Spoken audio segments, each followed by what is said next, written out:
Welcome to FootballGameplan.com, where football makes sense. My name is Rafael Fernandez, and today we're going to get into the NFL preseason power rankings. We're going to go from number 32 all the way to number 1 to build some suspense. And right away we'll jump into number 32, and that is the St. Louis Rams, a team that has a rookie quarterback and a great running back in Steven Jackson. But it's a team that doesn't have a lot of talent. They should finish last in their division, and quite frankly, last in the entire NFL. I just do not see them doing anything this year. They're building for the future. And number 31, we have the Tampa Bay Buccaneers, a team that's also with a young quarterback and okay talent in certain positions, but they're just not going to be a team that's going to make any noise this year. This is another team building for the future. They're not going to win a lot of games. They're just not going to compete. I just do not see them doing anything this year other than just going through the motions and picking in the draft next year again. Next, we got the Buffalo Bills, a team that has a dynamic running back, C.J. Spiller, that they drafted. They're going to be a team that does finish last in the division and not a good team, but a team that you got to watch out for late in the season, especially at home. They're going to be a pesky team that's going to cost a team a playoff spot. Next, we got the Cleveland Browns, a team that has decent talent at certain positions, but they have Jake Delhomme at quarterback, and I'm just not convinced that he's going to have anything of a good season this year or ever for his career. I mean, I could be wrong, but I just do not see it happening. That's why I see them finishing last in the division as well. Kansas City is next, a team that's up and coming, and I see them making noise, just not the type of noise where that would propel them to like a playoff spot this year. They're a team that's, I think, a year away. They have good talent, they have, great coaching as well, but they're just a year away, in my opinion, from really being considered a contender. Detroit is next, and to me this is an improvement because, hey, they're not ranked last. And if you look at it this way, Detroit's going to be a team that is going to be just like the Bills, pesky, and they're going to give a lot of teams problems down the stretch, but I just do not see them winning a lot of games and finishing last in the division. Tennessee is next. Now, this Tennessee is going to have an okay defense, and their running game is going to be fantastic with Chris Johnson. I'm not convinced with Vince Young and his passing game on that team. I think that's going to cost them a couple of wins and ultimately cost them a playoff spot as well, and they're going to finish next to last in the division as well. Washington is next. This may surprise some people, but I'm not convinced that adding Donovan McNabb is going to make them a great team. They're in a division with 3 top-notch teams, and I just think that offensive line is not going to be good enough to protect McNabb to give him time. Jacksonville is next. Jacksonville is a team that would be good on another division, but the fact that they would have to play 4 games against Houston and Indianapolis is going to end up dooming them. They're a team that has okay talent. They're going to win a couple of games here and there, but I just not see them contending for a playoff spot this year, or they'll be a good team for next year.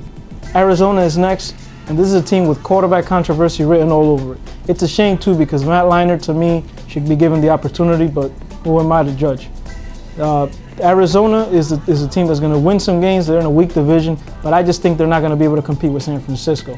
Chicago is next, and even though they added Julius Peppers on defense, this defense to me is not going to be what Bears fans are used to seeing. They're going to be, weak against the pass, and they may stop the run, but they're going to get torched by Green Bay both times they play. And they should compete in that division, but not for a playoff spot. Carolina is next, and this is a team that's very young. They have talent, but the fact that they're so young, they're going to lose a lot of close games, which ultimately will cost them having a good season and obviously a playoff spot. John Fox is a great coach, but I just do not see them competing this year. Pittsburgh is next, and the reason I haven't ranked this low is just for the sheer fact that for the first couple of games, they're not going to have Ben Roethlisberger, and that may end up costing them the season and a playoff spot in the tough AFC, especially in their division where they have 2 tough games against Cincinnati and their schedule is tough. Miami is next, and I'm just not convinced that Miami is going to be good. A lot of people may be surprised by this pick, but I just don't think that Miami is good enough to not just only win their division, but to make the playoffs. A lot of people say Super Bowl with this team. I'm not convinced. Chad Henne, show me something.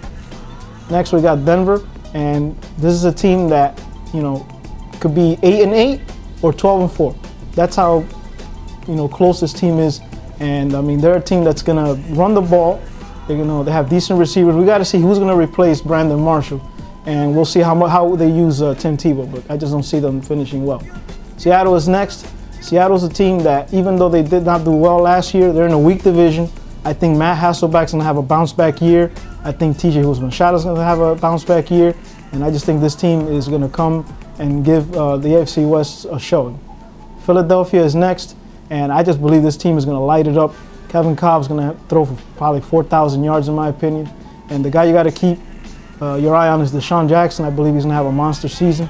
The defense is not the greatest, but it's right there and it's going to keep them in games, and they'll be able to win a lot of games in shootouts.